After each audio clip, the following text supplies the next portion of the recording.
Reimagining Success, episode 223.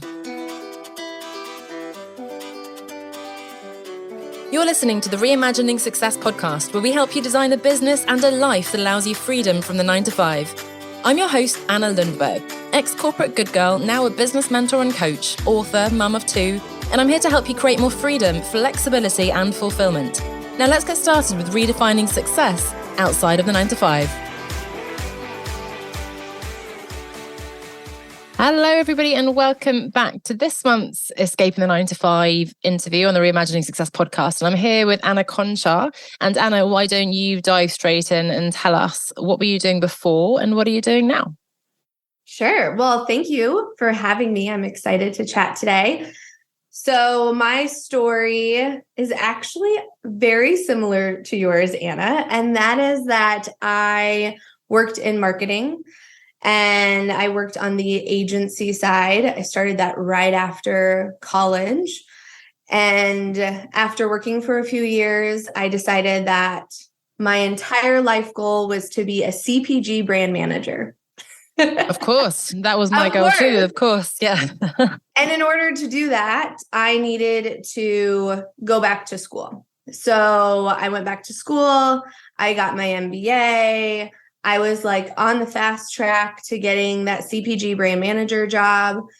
I had an internship during my MBA program with a CPG brand. Within like 3 weeks, I was like, this is not what I want. I went to school. I thought this is what I wanted. And I realized I hated the corporate world. Like, it was meeting after meeting. I was one of, 10,000 employees. It was just not what I was thinking. It was not as sexy as it looks in the movies, right? And also during that internship, my dad passed away unexpectedly in the middle of that summer. And these two things really made me kind of take a step back and ask myself what I really wanted. Because I think whenever you have someone close to you die or you have something unexpected happen in your life, it really is a time of reflection and figuring out, what is it that you want instead of being on kind of autopilot, which I think a lot of us are. We're just doing the same thing every day. And we're just like, this is what's comfortable. So I went back to my grad school program. I had no idea what I was going to do when I graduated. I just knew I wanted to not sell crap to people, didn't want to be selling toilet paper as my life goal. And I ended up going into politics, actually, which is very interesting. I was literally working 24/7. During the 2016 election, I worked on over 50 different gubernatorial races, lots of different races, which was interesting. And it was a great learning experience because it gave me my first look into digital advertising. So that is where I learned Facebook and Instagram ads, Google search ads, YouTube ads, email marketing, lead generation, all these things. And it was amazing from a learning experience, but I realized also that I like marketing. I don't love politics, right? And also politics, it doesn't matter which side you're on or whatever side you choose. It's all a bunch of BS. So I didn't feel like I was actually contributing that much value like I thought I would be when I started. So realizing this, also at this time, realizing that I didn't want to work 60, 70-hour weeks forever, because at this point, my husband and I had been married, 5, 6-ish years, and I couldn't imagine doing that and also having a family. So I decided that I was going to start a side hustle. And it was mainly in the beginning to pay off student loans. So my husband went to law school. I got my MBA. Combined all together, we had over $200,000 in student loan debt. And there was no way I was going to be able to make a change unless we were able to get rid of some of that debt. So I started a side hustle running Facebook and Instagram ads for small and local businesses.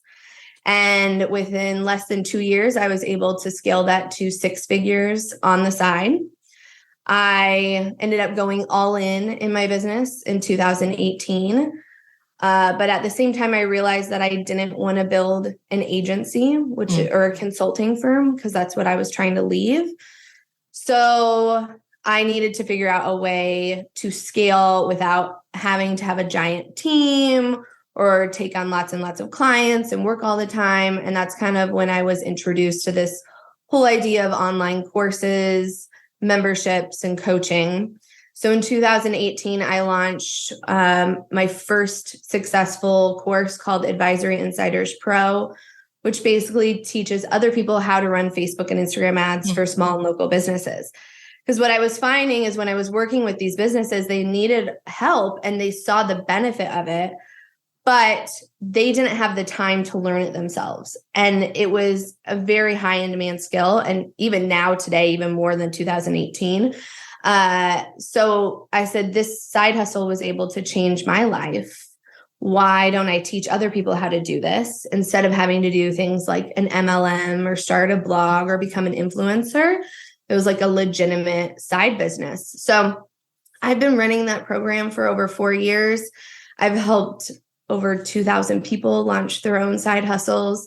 And now I am at home I have 2 little girls now. I work 2 days a week. I have a small team of contractors, and I have made over 7 figures every year for the last 4 years. So I basically replaced my one-on-one clients with courses and memberships. And then in the past year, we launched my Powered by Passive Academy program, which is a membership model to teach others how to do what I did, which was take your skills and build it into an online course, membership, or group coaching program. So you can have the same flexibility, freedom that I have. Well, goodness, first of all, let's stop there and celebrate, because that's incredible. So congratulations. Of course, we do hear other stories that aren't so successful. So it's always really great to hear the positive stories. Yeah. And it's interesting to hear the different reflections and sort of not really pivots as such, but at least kind of reminding yourself of what's important and making sure you're intentionally building what you wanted to build. So obviously, going back to your studies, I'm very sorry about your father. That personal event can have an impact and an important one. And, it's so banal almost, but life is short and it is so precious, and something like Absolutely. that can really help to remind you of that in a very unfortunately tragic way. It's interesting that you studied, I studied politics and then went into marketing, so very similar territory. I too did not really go into that, and it's interesting because I always think, because I was selling perfume, so for us it was like smelly water. It's not a very useful product. 300 products were being launched a year, and I had that not sure if I'm really contributing to like making the world a better place. And no judgment, because lots of people, and I still admire the people who are doing incredibly well in that career path. They're so passionate about it. They're so much more talented than I ever was at those things.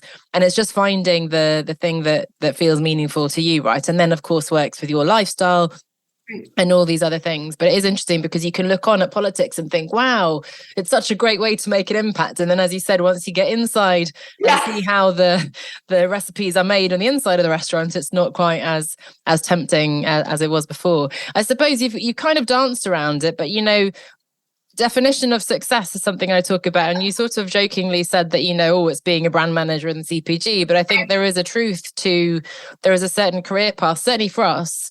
It's not so much the case now with Gen Z and everyone coming up. They actually have a very different view, I think, even from us. And we're not even that old, are we? But, really thinking of, okay, of course, I'm going to go to college and I'm going to then go and do an MBA, and I'm going to have this career and I'm going to be in there the rest of my life, or at least in the same industry. And actually, I think they say now you're going to have 4 or 5 careers, not just jobs, but careers. And even better, and I'm on the same page as you, working for yourself, having your own business is such a fantastic solution. I guess, how would you define success today? And you don't need to have a perfect pithy sentence. I'm sure you can say it very articulately, but what does that look like for you? There is lots of things that you mentioned that sound hugely successful, but what does it really mean to you personally? Yeah. So I think going back to the beginning and why I got my MBA was because that is what kind of felt like I was sold that dream of like, you get a job, you move up the corporate ladder, and then that's what success is, right? A stable job that provides, kind of the safe suburban middle class lifestyle that we were sold as kids, and our parents were sold, I think, too. And that's what my parents had. My mom was an executive. She worked all the time. My dad actually stayed home and freelanced. So I kind of saw both of those worlds. So that's what I thought it was. And honestly, I went and got my MBA because I wanted to make six figures by the time I was 30. That was my version of success, right? Mm-hmm. And I thought that was the easiest path for me to do it, and also do it in something that I was interested in, which was marketing. Now, success to me looks totally different. I could care less about what someone's job title is, who they work for, anything like that. The thing that is successful for me is that, number one, my time. Like I've been very strategic since I started my business, that the number one thing that it had to be about was lifestyle. So it wasn't about money or even, the making the biggest impact in the entire world. It was truly about like, what is the lifestyle that I want to have, because life is too short. And so for me, it's owning my time.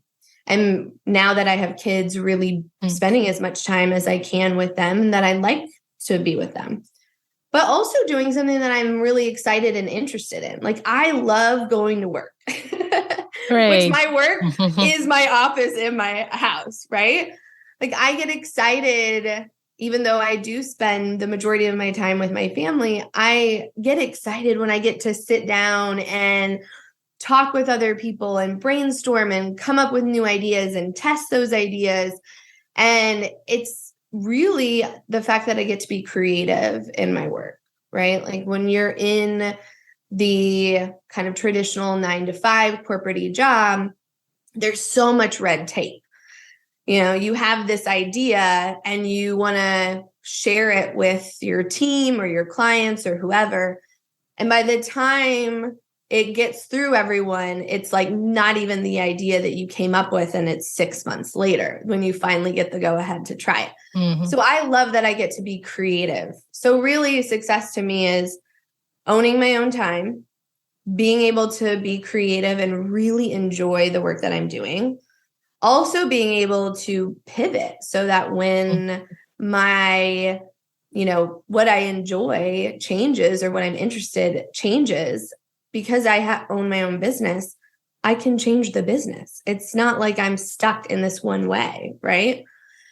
And then, of course, money. So like, I don't want to have to worry about money, right? Like, it's a big thing. I think we've all seen it in our lives. I've done a lot of reflection on kind of the money mindset that I was brought up with, and really wanting to not have that to be a stressor in my life.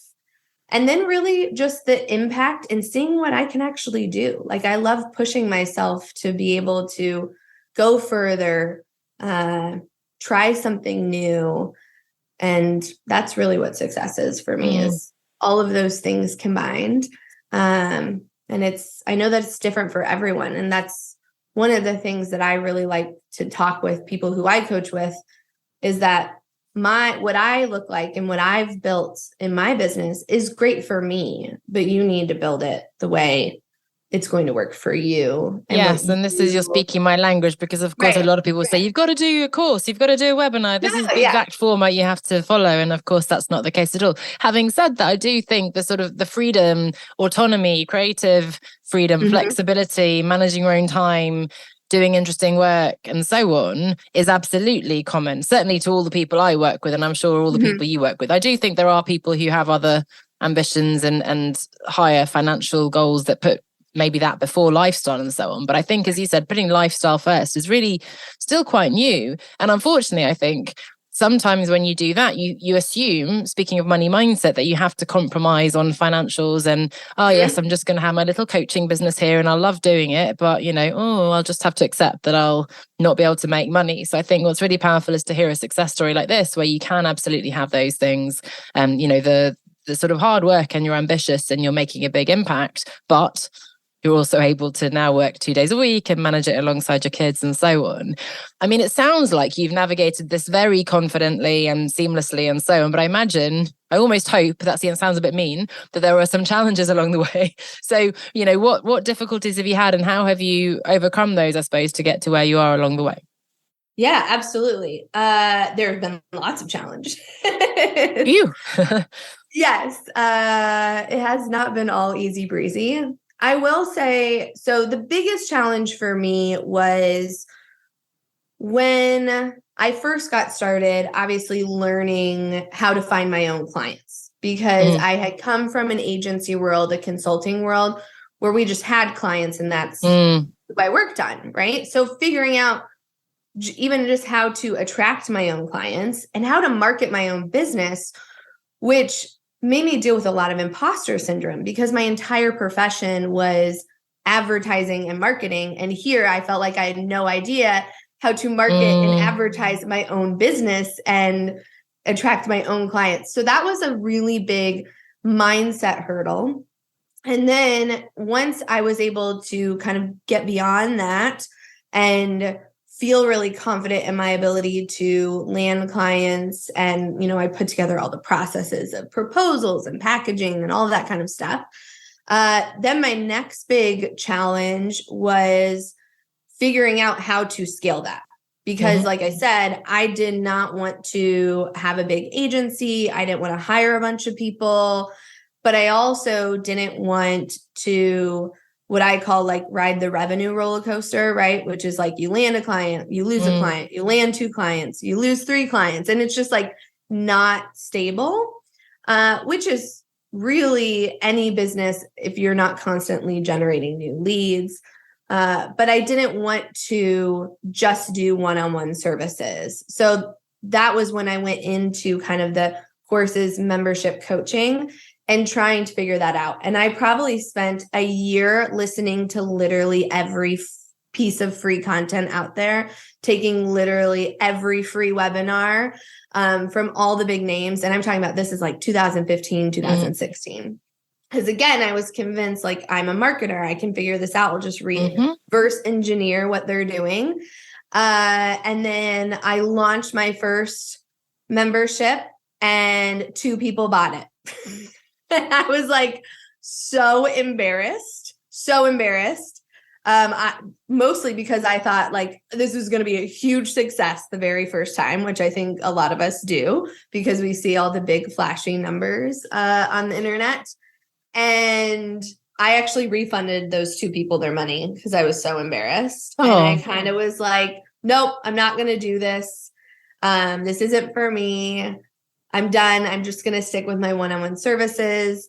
But then about a year later, I decided, no, I really want to make this work. Like this is the key to having the lifestyle that I want, the income that I want, the flexibility that I want, and the impact, because I kept on seeing the same things coming up with my one-on-one clients that it was like, I just need to put this in a program so that I can teach hundreds and thousands of people this instead of just helping these 5 clients that I have.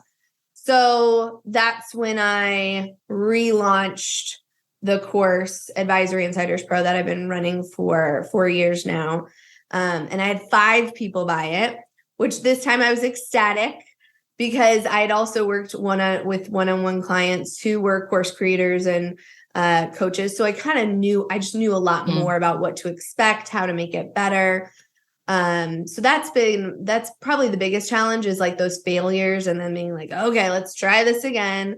And, now I'm even doing that again where we've had this very successful program. It's amazing, but I want to help people in another way too, which is learning all of these things that I've learned over the last 5 years growing, a multi-million-dollar online business and doing it also in a way, again, that is that kind of lifestyle first, because I think we do see so much hustle and constant, content creation. Like you feel like you have to be on Instagram every day and you need a YouTube channel and a podcast and TikTok now and whatever the newest, latest, greatest thing is, which doesn't really work if you want the lifestyle of it. So that's where I believe that everything in business costs time or money. And in the beginning, you have time typically.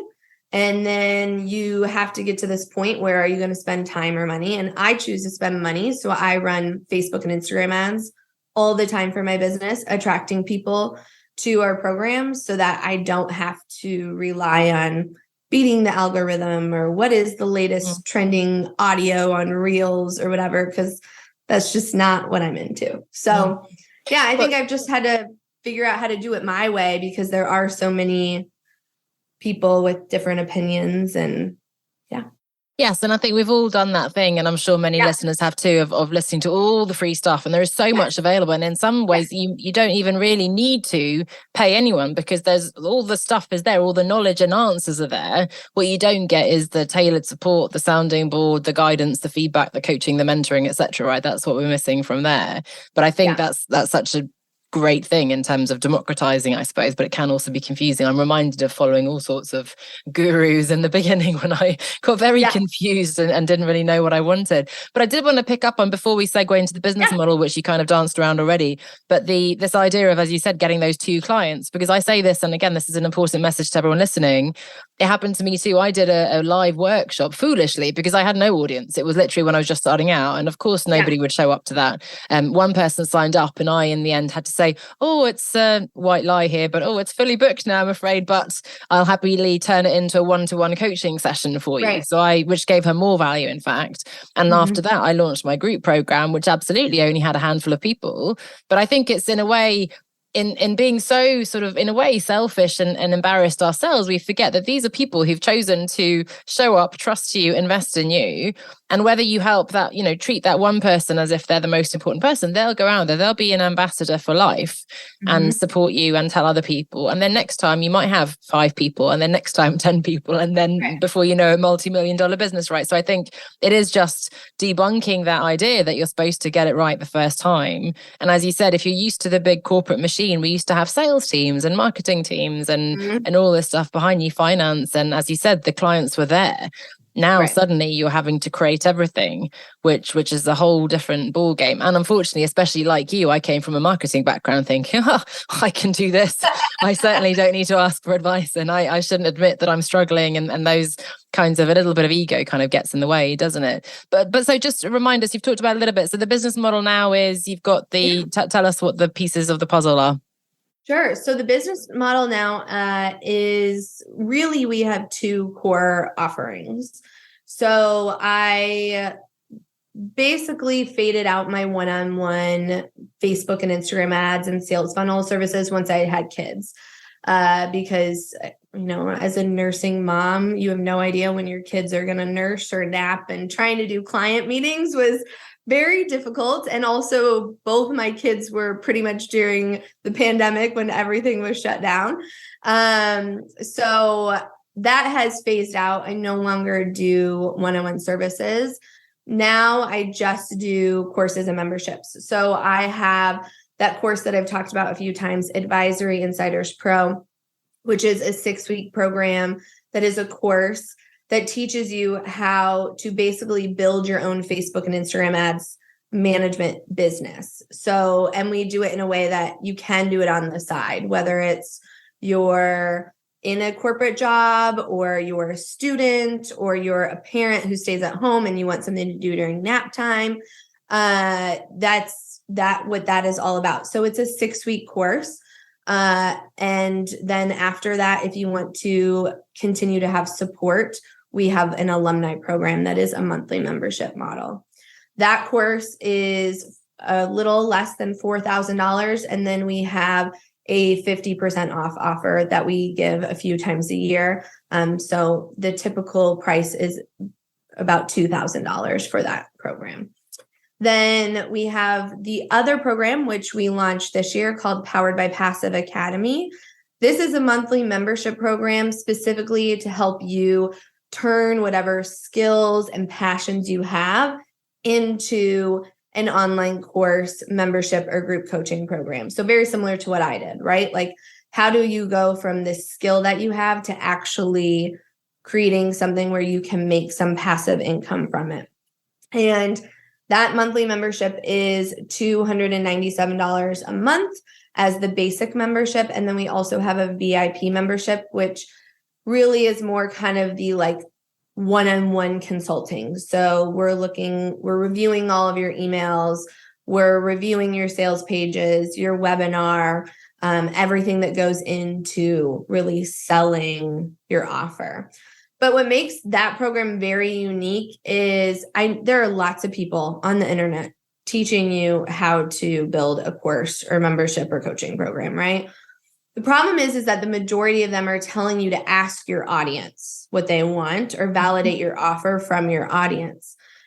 And most of us don't have audiences. Like you said, when you started, you had this workshop that no one signed up for. I had 2 people join my program, and it's because you have no one to sell to. So when you look at the big names in this industry, or kind of in the online knowledge-based business space, you can't copy what they're doing because they have hundreds of thousands, if not millions of people on their, podcast, listening to their podcasts, on their email lists, following them on social, that they can literally turn around and sell to like that. And so what our program is really about is using Facebook ads to test your ideas in front of thousands of people, very similar to like what we used to do with focus groups, right? Like you ask 5 people what they thought. Well, instead of asking 5 people, let's ask 5,000 what they think of this. And then using that data and information to build out a product that people actually want and value, and then learning how to sell it in an automated way. So that's really what we focus on, is validating the offer with cold audiences, people who have never heard of you before, and learning how to sell to them. Because if you're an average entrepreneur, you don't have that big giant audience to sell to when it comes to, a course membership or coaching. That's interesting. It's always good to hear the different setup. I love the course plus membership kind of model that always works well. And then the kind of program plus VIP is another, the great option. Really interesting point about the big gurus with the massive platforms, because I see people try to emulate them, posting generic inspirational quotes and then thinking they're going to get thousands of people into their courses and so on. And you're right, unfortunately, they're too far ahead now. I've worked with someone, they just don't think they remember what it was like to be right at the beginning. So they say, oh, just do this. And then you've obviously got thousands of people, but you don't even have thousands of people to begin with. So I think that's really interesting. And it's very different, actually, although consistent, but different. I don't do a lot of the paid stuff at all. So I guess thinking of now the personal brand, because of course you're here speaking to me, is that something that you have been doing or something that you're looking to do more now, become more known as the expert behind the business? Yes. So I will 100% say that prior to this year, I was kind of like, I'm just going to stay over here and hide behind the ads and let them do the work for me.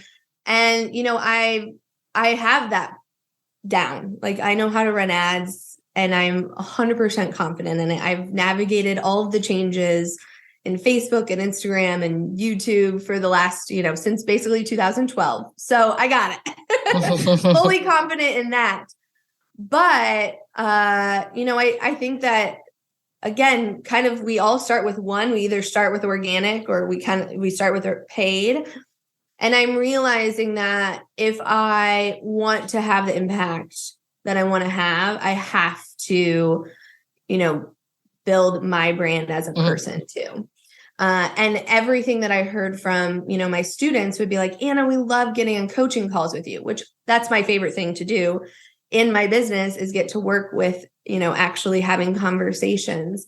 So that is definitely something we're working on now. So I went to my first live conference coaching event this past summer, and it was amazing. And it definitely pushed me out of my comfort zone. Like I got up in front of 100 people and got coached, which you would think, I know, I was like, I'm a pretty confident person. I was sweating, right?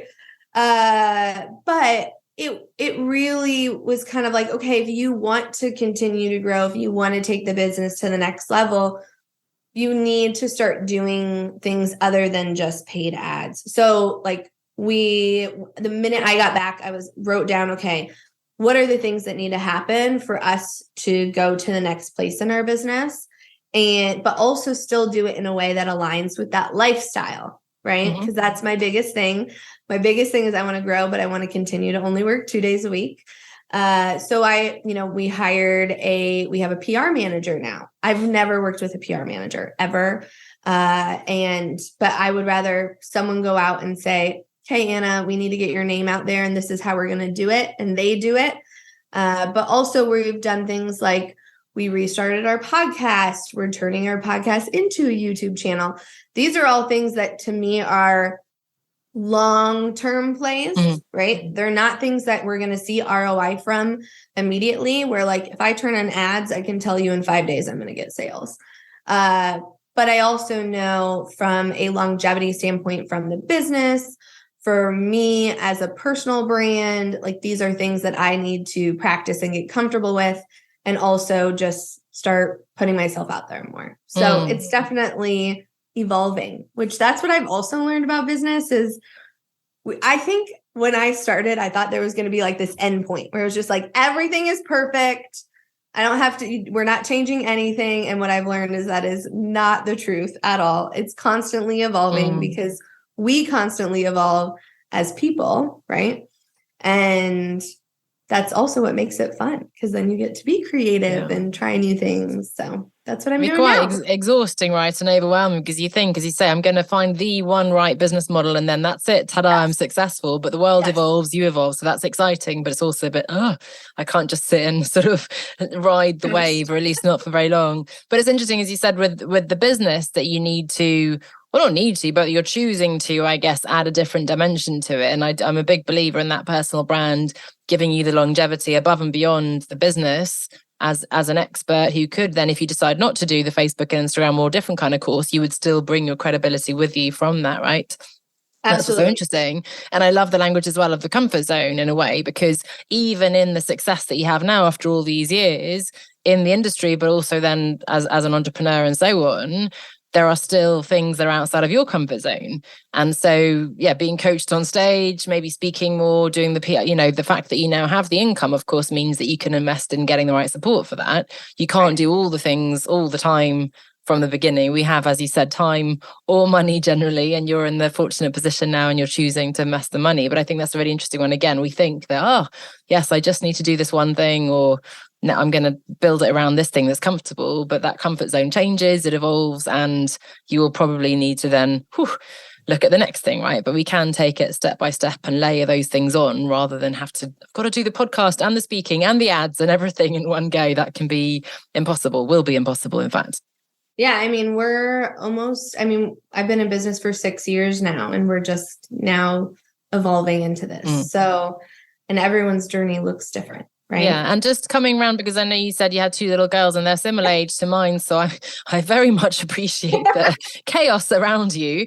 I mean, how does that look? So you work 2 days a week. Are they the same days every week? How does that look like for us, just to understand? So I have a 3-year-old and an 18-month-old, 2 daughters. And when the 3-year-old was born, we were just kind of like, we'll figure it out. And I kind of mostly did the nap time hustle thing, which worked out really well until she went down to 1 nap a day. And I was like, okay, I can't work for only 2 hours and not always consistently.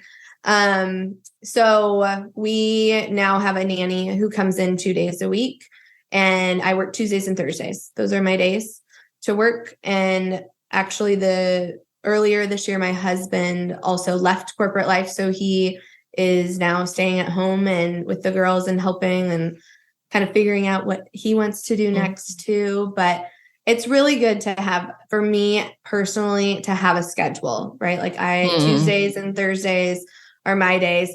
we're recording this on a Monday. The only reason why I'm working on a Monday today is because Thanksgiving is coming up. We have a holiday, right? So this Thursday I won't be working. So I'm working today instead. But most every week, Tuesdays and Thursdays, that's it, unless something, pops up on the calendar. And thankfully, since now my husband is at home, we have the flexibility to do that too. But I really do try to sit down 8 to 5 Tuesdays and Thursdays. Nice. And then again, the fact that you can we always forget about Thanksgiving, because we just don't have that. We just go straight from Halloween to Christmas, unfortunately. So we go straight through. But I think that's interesting because I work Mondays, Wednesdays and Thursdays.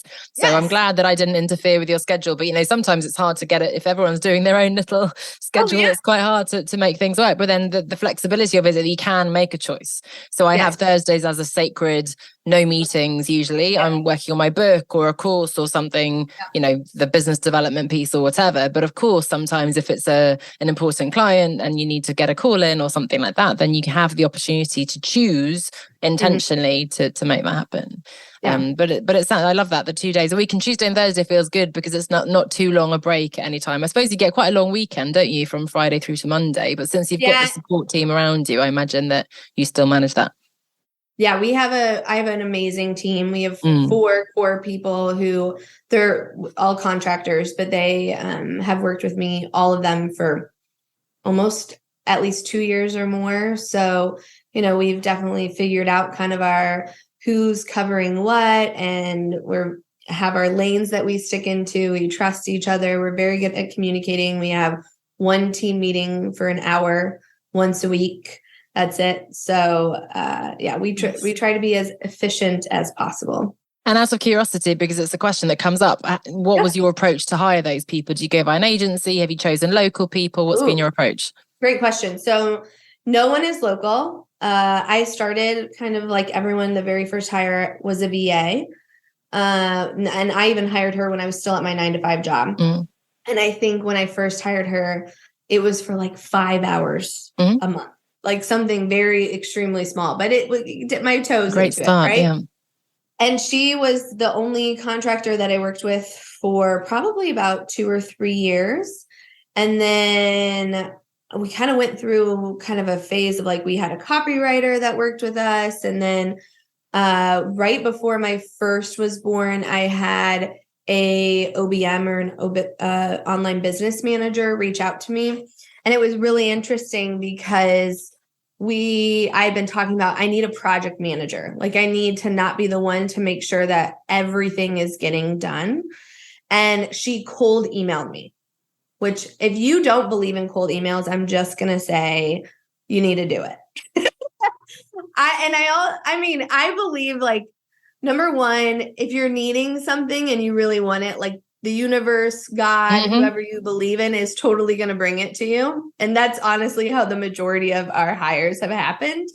But I had been thinking about, I need a project manager, especially once our oldest is born, is pregnant at the time.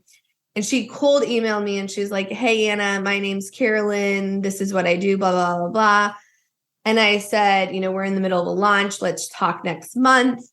We got on one Zoom call and I was like, this girl is it. Like I need her on my team. And Carolyn she was transitioning from her 9-to-5 to her business. I was her very first client and in the online business space. And now she's been with me for over 3 years. She literally runs my entire business basically on the back end. And, we, again, went from like a few hours a month to where she is today. And then beyond that, she's helped with a lot of hiring too. So a lot of it is through networking, word of mouth. Once you get into the space, you really realize how small it is.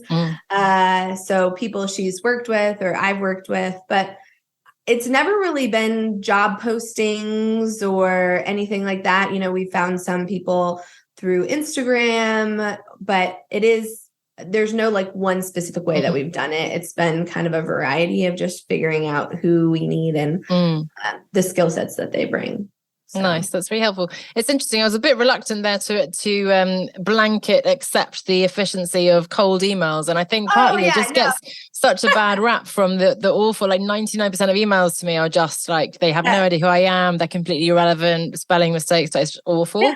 What I love in that story is, again, as inspiration for the audience, if they're just starting out, that person came across to you as someone very compelling. It came at the right time. You had a call with her. Clearly, she was competent. She convinced you that she was the right person, and yet you were her first client. So in terms of, hustling, I guess, a little bit and so on, if you can write something compelling, if you believe you have the expertise and you can walk the talk and then deliver, don't hold back just because you don't have the experience yet or you haven't yet. That's an amazing example, I think. So it's a warning to those who are just kind of, hey, hello, I can get you on the first page of Google. That's not the right approach, but the tailored, actually having looked at your business. Oh, wow, she's at the kind of point in her business where she's successful, but she probably needs, the support. And she obviously read that really well. Anna Konchar, it's been such a pleasure to hear about your business and the lifestyle first approach, which I so value. So many common themes and such inspiring stories there as well. Where can we find you? Where is your podcast? What's your website? What's the best place to find out about you? Yeah, absolutely. So my website is Anna Konchar. That's KONCHAR.com. You can find all the things there, from the podcast to the programs and things that I offer. My podcast is called Your $1 Million Side Hustle, and you can find it wherever you listen. So, and of course, I'm on Instagram. I'm the millennial female over that only wants to hang out on Instagram. I feel like I still haven't dipped my toes in TikTok because I just can't go there yet. But I half-heartedly upload some videos now and then, which is not an effective strategy. So I'm very foolishly trying to dip my toes without having any results, of course. But, it's good to stay on top of these things just in case, but not a strategic priority for now. Yeah. So you can find me on Instagram at Anna Konchar. Amazing. And we'll put the details, so we'll have the spelling and everything, but that's fine. But lovely to speak to a fellow Anna. Really great to hear your story, and congratulations on your success. And here's to the next phase and to building your personal brand, and excited to hear and stay in touch with what's next for you. Thank you so much. Thank you, Anna.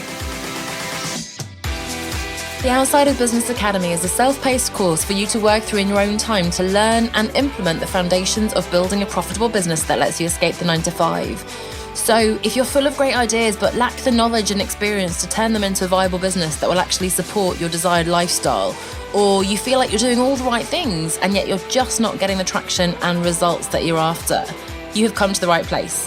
I'm here to help you design a profitable and enjoyable business that gives you freedom from the 9-to-5. Register for the Academy and get started learning today at onestepoutside.com/course. That's onestepoutside.com/course.